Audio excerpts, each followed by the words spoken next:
ইফতারির মাত্র বাকি আছে 10 মিনিট, সামনে ইফতারি রেডি, পানিও রেডি, রোজাদার বয়া রইছে, খালি বারবার ঘড়ির মধ্যে তাকায়। সারাদিনে যেই পরিমাণ ঘড়ি না দেখছে 10 মিনিটের মধ্যে 13 বার ঘড়ির দিকে তাকায়।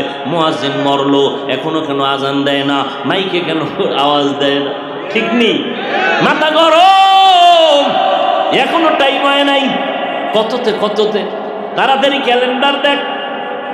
আল্লাহ কয় ফেরেশতা তাকায় দেখ, মাত্র 10 মিনিট বাকি, পেটের মধ্যে প্রচন্ড ক্ষুধা, পানির পিপাসা, সামনেও খানা রেডি, পানিও রেডি, এরপরও কেন পান করে না, খায় না, ক্ষুধাও আছে। আল্লাহ কয় ফেরেশতারা জানুনি? কয় জানি না। আল্লাহ বলে, ও ফেরেশতা তাকায় দেখ, সবাই আমি আল্লাহকে ভয় করে, এবং তোরা সাক্ষী থাক, আমি আল্লাহ এদের জীবনের সব গুনাহগুলো মাফ করে দিলাম। আতিনা ফি দারে দুনিয়া না হাসান, আতিনা ফি দারে উকবা না হাসান, ইয়া গিয়াসাল মুস্তাগীসিন হদিনা লফতিখারা বিল উলুমে ওয়াল গিনা। হর গরিদে নেকো তু তৈয়ার হ্যায়, जो न मांगे उससे तू बेजार है। তাকওয়া অর্জন করো রোজার মাধ্যমে। এরপরে আল্লাহ কয় জবানটারে হেফাজত করো। কেমনে জবানটারে হেফাজত করব? আল্লাহর ভয় অন্তরে ঢুকাইয়া কথা বলার আগে আল্লাহকে ভয় করো। কথা বললে আমার আল্লাহ খুশি হবে না বেজার হবে, এই চিন্তা করিয়া যখন চলবা তখন কিছুটা কন্ট্রোল হবে। আর একটা কাজ হলো জিহ্বার দ্বারা কিছু কিছু মৌলিক গুনার কথা বন্ধ করো, কিছু মৌলিক নেক আমল চালু করো। তাহলে একটা পাত্রের মধ্যে কিছু থাকলে অন্যটা রাখা যাবে না, খালি পাত্রের মধ্যে অন্য কিছু ঢুকতে পারে। জিহ্বাটারে যদি নেক আমল দ্বারা চালু রাখো, গুনাহ সহসয় হবে না। জিহ্বাটারে নেক আমল দিয়ে চালু রাখো, গুনাহ কম হবে। 1 নম্বরে শপথ করো, রমাজান আসতেছে, এখন থেকেই তৈরি হয়ে যাব। এই জিহ্বা দ্বারা যেই পরিমাণ মিথ্যা কথা বলছি, সামনে আর মিথ্যা বলবো না। মিথ্যা বললে কলব মরিয়া যায়, চেহারার নূর নষ্ট হয়ে যায়, আমল নষ্ট হয়ে যায়। একটা মিথ্যাকে ঠিক রাখার জন্য হাজারো মিথ্যার তালি দেওয়া লাগে। মিথ্যা বন্ধ করে দাও। আল্লাহর নবী বলেন, মিথ্যাবাদী জাহান্নামী। মিথ্যার দ্বারা মানুষের জিন্দেগি বরবাদ হয়ে যায়। আল কিযবু ইহুলিক। আল্লাহ কোরআনে বলেন, ওয়াইলু ইয়াউমা ইযিল লিল মুকাদ্দিবিন, ওয়াইলু ইয়াউমা ইযিল লিল মুকাদ্দিবিন। মিথ্যাবাদীর জন্য ওয়াইল নামক জাহান্নাম। আল্লাহর নবী বলেন, ইয়াকুমাল কিযব ফা ইন্নাল কিযবা ইয়াহদি ইলাল ফুজুর ওয়া ইন্নাল ফুজুরা ইয়াহদি ইলান নার। মিথ্যাবাদীর চূড়ান্ত ফলাফল হলো জাহান্নাম। 2 নাম্বার, জবানকে হেফাজত করো। গীবত শিকায়াত করা যাবে না। গীবত করা হালাল না হারাম? জোরে বলেন। ওয়াইলুল লিকুল্লি হুমাযাতিল লুমাযাহ। এই সূরাটার ব্যাখ্যা পড়ে দেখবেন গীবত করা হারাম, মরা ভাইয়ের গোশত খাওয়ার সমান। আল গীবাতু আশাদ্দু মিনাজ জিনা। নবী বলেন, জিনা করার থেকেও গীবত করা মারাত্মক অপরাধ। এই গীবত থেকে জবানকে হেফাজত করো। তবে এই সূরার ব্যাখ্যা পড়লে দেখবেন 4 কারণে গীবত করা ওয়াজিব, না করলে গুনাহ হবে। এর মধ্যে একটা কারণ, ইসলামের ব্যানার লাগাইয়া যারা উম্মতের ঈমানের উপরে আঘাত করে, আহলে হক ওলামাদের উপরে দায়িত্ব ওই ভণ্ডদের নাম ঠিকানা শুদ্ধা উম্মতের বইলা বইলা সজাগ করা, সতর্ক করা, যে ওই ভণ্ডের কাছে যাইবা না, ওই দরবারে যাইবা না, ওই মাওলানার কাছে যাইবা না। এইভাবে আহলে হকরা বললে এটা সওয়াব হবে, এই গীবত করলে এটা সওয়াব, এই গীবত না করলে গুনাহ হবে। ওয়াইলুল লিকুল্লি হুমাযাতিল লুমাযাহ। এই সূরার ব্যাখ্যা পড়লেই পেয়ে যাবেন গীবত করা হারাম, হারাম, হারাম। 4 কারণে গীবত করা ওয়াজিব, না করলে গুনাহ হবে। এর মধ্যে একটা কারণ বললাম। অতএব আমরা ইসলামের ব্যানারওয়ালাদের বিষয়ে যা বলি, এটা গীবত হলেও আমাদের সওয়াব হবে। ভাইরা আমার, 2 গুনাহ, মিথ্যা বলা যাবে না, গীবত করা যাবে না। 3 নাম্বার, গালি দেওয়া যাবে না। গালি হালাল না হারাম? কুল্লি ইবাদি ইয়াকুলুল্লাতী হিয়া আহসান ইন্না শাইতানা ইয়ানজাগু বাইনাহুম ইন্না শাইতানা কানা লিল ইনসানি আদুওয়াম মুবিনা। ও আল্লাহ তাআলা বলেন, ও নবী মুমিনেরে জানায় দেন কাফেরের সাথে যেন খারাপ আচরণ না করে। কত কঠিন কথা। কাফেরের সাথে খারাপ আচরণ করা যাবে না, কোরআনে আল্লাহ নিষেধ করে। তার মানে মুমিনেরে গালি দেওয়া যাবে, কাফেরের সাথে খারাপ আচরণ করা যাবে না। মুমিনের সাথে তো ভালো আচরণ আরো আগের থেকেই করতে হবে। এরপরও যদি অজান্তে দুই একটা হয়ে যায়, নবীর হাদিস সব উম্মতেরা ভুলের মধ্যে আছে, কিন্তু ওই উম্মত আল্লাহর কাছে দামি, ভুল করার পরে যারা তওবা করে। ভুল হওয়াটা মারাত্মক না, তওবা না করাটা মারাত্মক।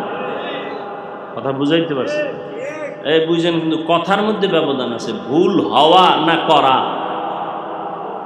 ভুল হওয়া একটা ইচ্ছা করে আর একটা অনিচ্ছায় ভুল হয়ে গেছে। এই জন্য তো আল্লাহ বিচার করে অন্তর দেখে, আর দুনিয়াওয়ালারা বিচার করে জাহিরি অবস্থা দেখে। এই জন্য দুনিয়াওয়ালারা সইতে পারে না, আল্লাহ তো কিছু কয় না, কারণ আল্লাহ তো অন্তরের খবর জানে। আসলে মুখ দিয়া কইছে, অন্তরেই নাই। আল্লাহ অন্তর দেখে বিচার করে। মিথ্যা বলা যাবে না, গালি দেওয়া যাবে না, গীবত করা যাবে না করে এবার নেক আমল চালু করবেন। জবানের আমল এক, বেশি বেশি বেশি বেশি হাঁটতে চলতে উঠতে বসতে কোরআন শরীফের তেলাওয়াত। রমজানের ভেতরে সব থেকে বড় আমল রোজা, এরপরে তারাবি। কয় রাকাত? জোরে কোন করবেন তো? কেউ যদি 8 রাকাতের পেজ দেয়, সোজা জবাব, ঠিক আছে 8 রাকাতই তারাবি বললাম, বাকি 12 রাকাত কি হিসাবে? নফল। একটা নফলের দাম কত? ফরজের সমান। অতএব এই বরকত আমি ছাড়ব। এরপরে বড় আমল কোরআন তেলাওয়াত, কারণ রমাজান হলো কোরআন নাজিলের মাস। কোরআন তেলাওয়াত বললেই বলবেন পারি না, পারি না কইলে বিচার ডাবল হবে। পারলেন না কেন? চেষ্টা করেন আল্লাহর কাছে। নামাজ ভঙ্গের যত কারণ আছে, এর মধ্যে বড় কারণ কেরাত অশুদ্ধ হলে নামাজ হবে না। রমাজানে মানুষ আমল বেশি করবে, আর আমল তুইয়ে খালি ঘুমায়। ফজরের নামাজের পরে আম্মা জানেরা, ও যুবক, কমপক্ষে 1 খতম দিবা। কয় খতম? হুজুর আপনি কি পাগল হয়ে গেলেন? 1 খতম মানে 27 কদরের সময়? আরে চিঠি স্লিপ কি, আমার বোনে 22 খতম, আমার আম্মায় দিছে 23 খতম, 26, 95 খতম। আমরা আলেম হইয়া 1 খতম দিতে ঘাম ছুইটা যায়। আরে না, 26 খতম দিল মহিলা হইয়া। একজন হাফেজ সাহেব যদি লাগাতার কোরআন পড়ে, এরপরও 2-3 খতমের বেশি দেওয়া কঠিন হয়ে যায়। মহিলারা ঘরের ভিতরে বয়ে কি তালে কোরআন পড়তে জানে তো আমরা জানি। 22 খতম দিল কেমন? কম আপনি জানেন না? একবার আলহামদু, 3 বার কুল হু আল্লাহ।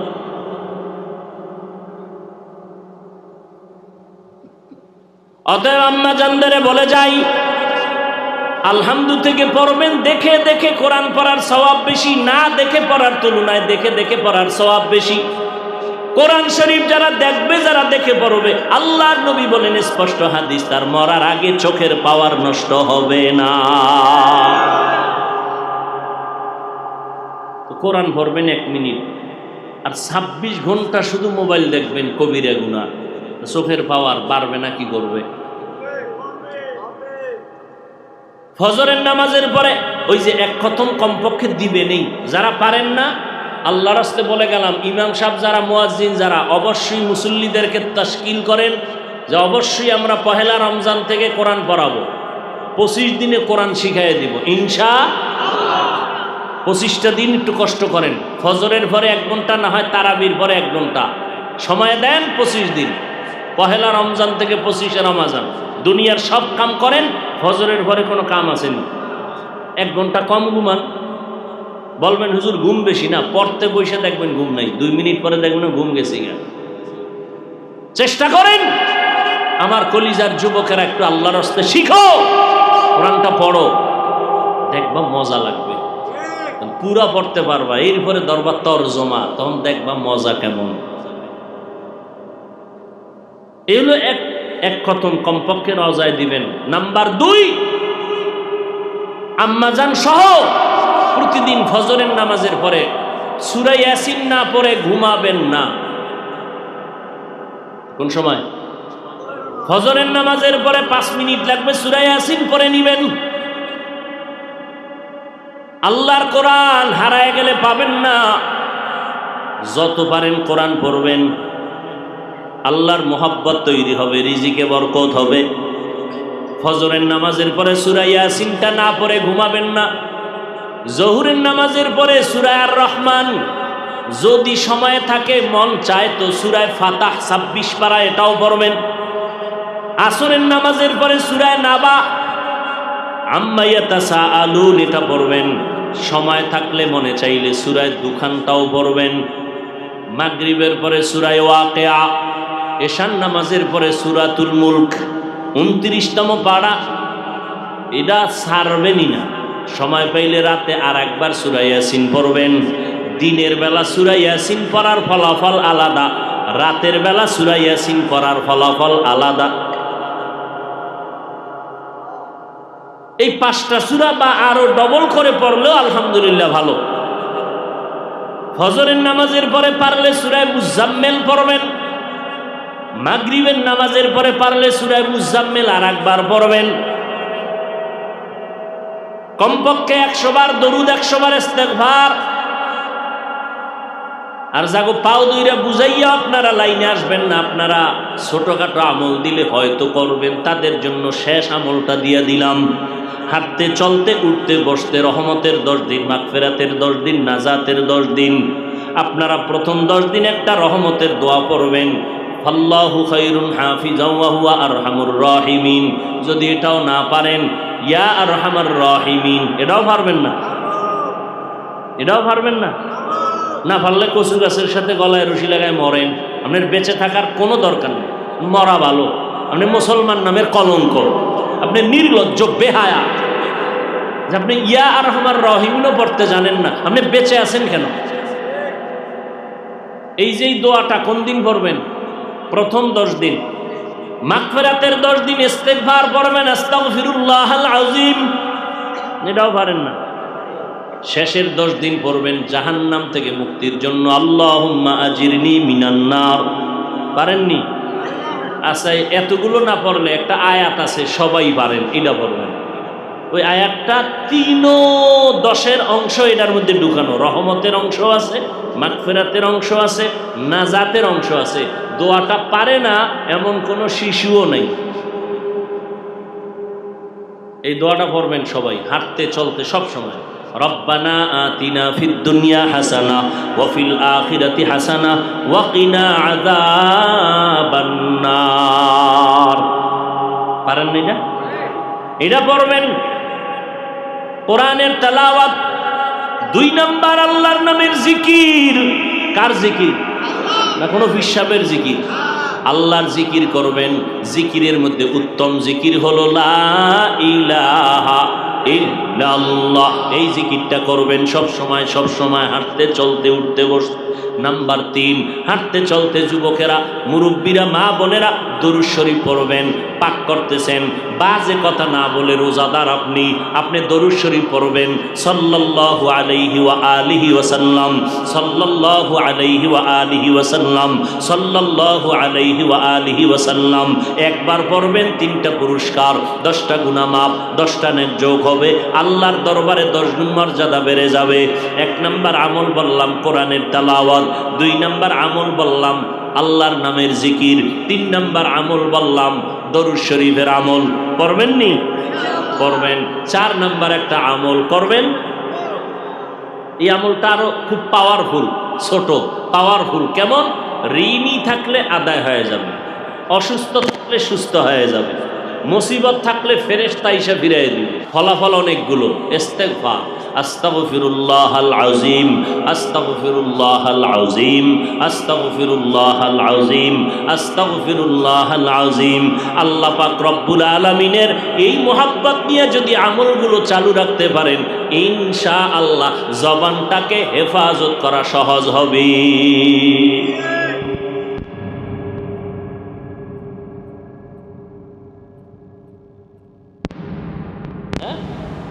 শেষ। তাহলে মনে থাকবে আমলের কথাগুলো ইনশাআল্লাহ। তারাবির নামাজ কয় রাকাত পড়ব ইনশাআল্লাহ। এক রমজান থেকে শুরু কোরআন তেলাওয়াত যারা পারি না শিখব, কি রাজি আছেন? 1 ঘন্টা টাইম দিবেন, বাহাদুরি কইরেন না মিয়া। আমনে বাহাদুরি করলে আবু বকর সিদ্দিক জান্নাতের টিকিট পায় জীবনভর কাঁদলেন কেন? আপনি কিসের মাস্তানি করেন?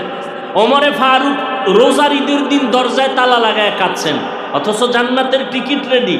ওসমান রাদিয়াল্লাহু আনহুর ইতিহাস পড়েন, জীবনটা কান্নায় শেষ করলেন। আপনি কিসের মাস্তানি করেন, বাহাদুরি করেন? সূরা ফাতিহা পড়তে পারেন না, আত্তাহিয়াতু পড়তে পারেন না, দোয়ায়ে কুনুত পারেন না, আপনি বাহাদুরি করেন। আবার আল্লাহ হায়াত রাখছে, গত রমাজানে কতজন ছিল, আজকে অনেকেই তো নাই। আগামী রমাজান আপনি পাবেন, গ্যারান্টি আছে। কিসের মাস্তানি করেন? দিলটা নরম করেন, আল্লাহর কোরআনটা শিখা কবরে যান। আল্লাহ রসুলের হাদিস, কবরে যাওয়ার পরে মাথার কিনারায় কোরআন বলবে, এই ফেরেশতা খবরদার প্রশ্ন করবা না, আমি কোরআন আসছি সহযোগিতার জন্য। যা আল কোরআন ইনদা রাসিহি ওয়াসসালাতু আন ইয়ামিনিহি ওয়াসসিয়ামু আন শিমালিহি ওয়াসাইরুল হাসানাতি ইনদা রিজলাই। আল্লাহ আমাদের সবাইকে দ্বীনের উপরে রাসূলের তরিকায় চলার মতো তৌফিক দান করেন।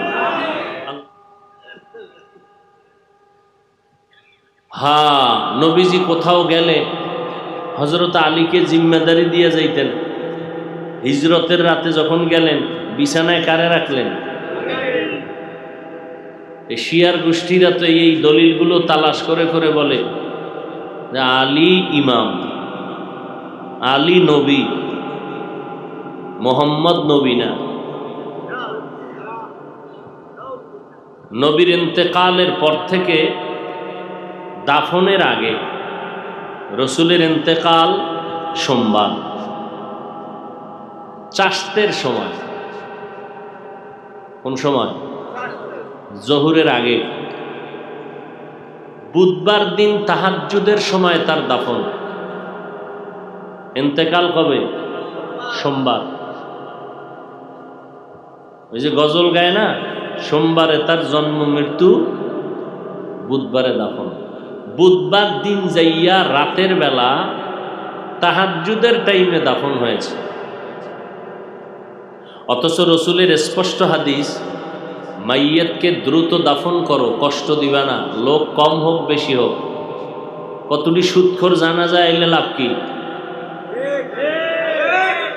হ্যাঁ, বাবায় মারা গেছে, ছেলে সিঙ্গাপুর থাকে, আসবে ফ্লাইটে 3 দিন পর। ছেলে গাঞ্জা খায়, মদ খায়, ও আইল কি না আইল? রসুলের হাদিস, মাইয়াতকে তাড়াতাড়ি দাফন করো। নবী হাদিস বলার পরে রসুলের দাফনে দেরি হলো কেন? রসুলের দাফনে দেরি হলো কেন? কঠিন থেকে কঠিন, কঠিন থেকে কঠিন, চূড়ান্ত কঠিন দুইটা সমস্যায় পড়েছিল সমস্ত সাহাবায়ে কেরাম। রসুলের ইন্তেকালের পরে দাফনের আগে সেই সমস্যার সমাধান হয়েছে, এতে সময় লাগছে 2 দিন, এরপরে দাফন হয়েছে। এক সমস্যা, রসুলের পরে খেলাফতের চেয়ারে বসবে কে? নবী বলে যান না কারো কথা। দ্বিতীয় সমস্যা, রসুলের কবর হবে কোথায়? মক্কাওয়ালারা কয় আমগো দেশে দাও, মদিনাওয়ালারা কয় আমগো দাও, এ নিয়ে টানাটানি। চূড়ান্ত এই সমস্যার সমাধান হইতে সময় লাগছে, এরপরে রসুলের দাফন হয়েছে।